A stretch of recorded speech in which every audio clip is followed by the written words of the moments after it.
அனைவருக்கும் அன்பான வணக்கம். இந்த நிகழ்ச்சியில் நாம் இந்த 2024ஆம் ஆண்டின் தமிழ் புத்தாண்டு ராசி பலனை பார்க்கலாம். மங்களகரமான ஸ்ரீ குரோதி வருடம் பிறப்பு இந்த சோபகிருது ஆண்டில் பங்குனி மாதம் 31ஆம் நாள் சனிக்கிழமை 13/4/2024 சுக்லபட்சம் சஷ்டி திதி மிருகசீரிஷம் நட்சத்திரம் சித்த யோகம் கூடிய சுபயோக சுப தினத்தில் சூரியன் உதயாதி நாழிகை அதாவது இரவு 8:10க்கு விருச்சிக லக்னம் மிதுன ராசியிலும் மிருகசீரிடம் 3ஆம் பாதத்திலும் இந்த குரோதி வருடம் பிறக்கின்றது. பிறக்கும் போது செவ்வாய் மகாதிசை இருப்பு 2 வருடம் 7 மாதங்கள் 16 நாட்கள். இந்த குரோதி வருடம் முழுவதும் மழை குறைவாக இருப்பதும் எதிர்பாராத நேரத்தில் அதிக மழை நீர் சேமிப்பின்றி கடலில் கலக்கும் நேரும். இந்த ஆண்டு மத்திய மாநில அரசுகள் பல சட்டத்திட்டங்களை நிறைவேற்ற நேரும். ஆன்மீகம் நன்றாக வளரும். யோகா வகுப்புகள் நடத்துபவர்களுக்கு தொல்லைகள் ஏற்படும்.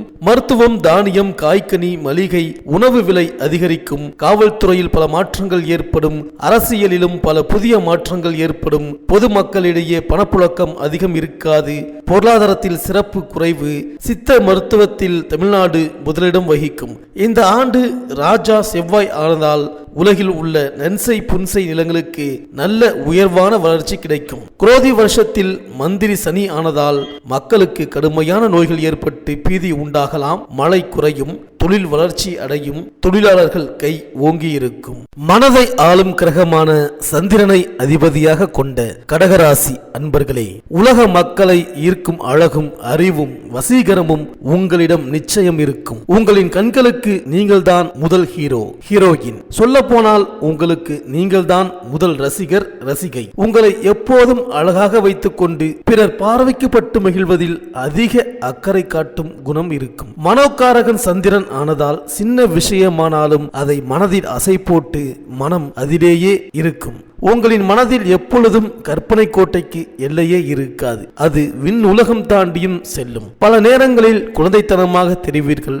சில நேரங்களில் பிடிவாத குணமும் உங்களிடம் இருக்கும். உங்களின் உழைப்பிற்கு முக்கியத்துவம் தருவீர்கள். பிறர் உழைப்பில் வாழ விரும்ப மாட்டீர்கள். வாழ்வில் பெரும்பாலும் இளம் வயதிலேயே சங்கடங்களை சந்தித்து பிற்கால வாழ்வில் சந்தோஷமாக வாழ்வீர்கள். எளிதில் உணர்ச்சி வசப்படக்கூடியவரான நீங்கள் நிமிடத்திற்கு 10 முறை மனதை மாற்றும் குணமும் உங்களுக்கு இருக்கும். இதனாலேயே உங்களை யாரும் எளிதில் புரிந்து கொள்ள முடியாமல் தவிப்பார்கள். சதா சர்வ காலமும் எதையும் சிந்தித்துக் கொண்டே இருப்பதால் எதையோ பறிகொடுத்ததை போன்று உங்களின் முகப்பாவனை இருக்கும். நீங்கள் மகிழ்ச்சியில் சிரிக்கும் சிரிப்பு கூட செயற்கையாகவே இருக்கும். உங்களிடம் நான் என்ற எண்ணம் சற்று ஓங்கியே இருக்கும். நீங்கள் சொல்வதுதான் சரி, நீங்கள் செய்வதுதான் சரி, நீங்கள் நினைப்பதுதான் சரி என்ற மனநிலையில் இம்மி அளவும் மாறுபாடு இருக்காது. உங்களின் இந்த குணம்தான் உங்களை அதிகமாக தனிமைப்படுத்தும். அரசியல் துறையும் வெளிநாட்டு பரிவர்த்தனையும் உங்களுக்கு சிறப்பாக கை கொடுக்கும். இருந்தாலும் அது உங்களுக்கு திருப்தி தராது. கடந்த ஆண்டு பல இன்னல்களை தந்து உங்களை நீங்களே பாதுகாக்க அதிக போராட்டங்களை சந்தித்து அதில் வெற்றியும் பெற்று கொண்டு இருக்கும் சூழலில் இந்த புதிய தமிழ் புத்தாண்டு குரோதி வருடம் பிறக்கின்றது. இந்த குரோதி வருட ஆரம்பத்தில் உங்களின் ராசிக்கான கிரக நிலைகள் அறிந்து அவைகள் தரும் பலன்களை பார்ப்போம். உங்களின் ராசிக்கு 3இல் கேது, 8இல் செவ்வாய் சனி, 9இல் புதன் சுக்கிரன் ராகு, 10இல் சூரியன் குரு அமர்ந்து பிறந்த இந்த குரோதி வருடம் தரும் பலன்கள் என்னவென்று பார்க்கலாம். கடகராசி என்றாலே கள்ளம் கபடம் இல்லாதவர்கள் என்று கூறுவார்கள். இந்த கள்ளம் கபடமற்ற மனிதர்களைத்தான் இறைவன் அதிகம் சோதிப்பார் என்ற பழமொழிக்கு ஏற்ப இந்த வருடம் அதிக சோதனைகள் சூழ்ந்த வருடமாகவே ஆரம்பத்திலேயே இருக்கும். பொதுவாகவே ஒரு இடத்தில் உங்களால் இருக்க முடியாது.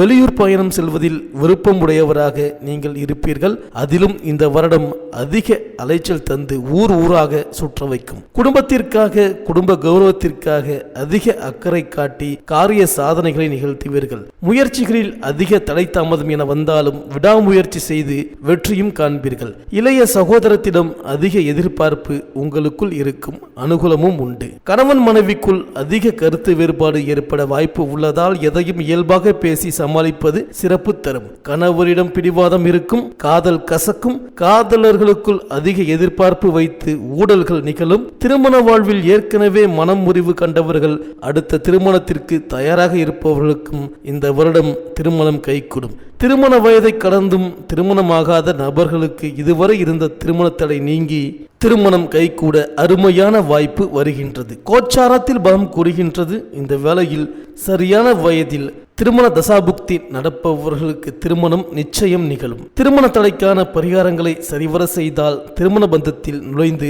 வாழ்வில் மகிழ்ச்சி காண்பீர்கள். குழந்தை பேருக்காக காத்திருந்த தம்பதியினருக்கு குழந்தை பேரு அமையும். செயற்கை கருத்தரிப்பு முறையில் குழந்தைக்காக இயங்கியவர்களுக்கும் நல்ல அதிர்ஷ்டம் கிடைக்கும் காலம் இது.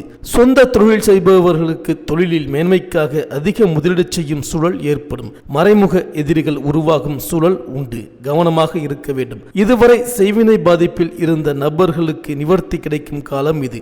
உடல்நல ஆரோக்கியம் அதிகரிக்கும். உடல் ஆரோக்கியத்திற்கான சரியான மருத்துவர் அமைவார். பெற்றோர்களுக்கும் குழந்தைகளுக்கும் திடீர் உடல்நலக் குறைவு ஏற்பட வாய்ப்பு உள்ளதால் உணவு மற்றும் ஆரோக்கியத்தில் கவனமாக இருக்க வேண்டும். நேரம் கடந்து உணவு உண்பதை தவிர்க்க வேண்டும். அரசியல் துறையில் இருப்பவர்களுக்கு மிக அற்புதமான காலகட்டம் இது.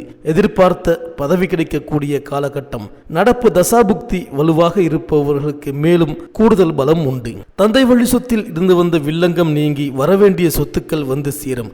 அவற்றை ஸ்திர முதலீடு இடுவது நன்மை தரும். வேலையில் இருந்து வந்த நிலையில்லா மாற்றங்கள் இனி நல்லபடியான முடிவிற்கு வரப்போகின்றது.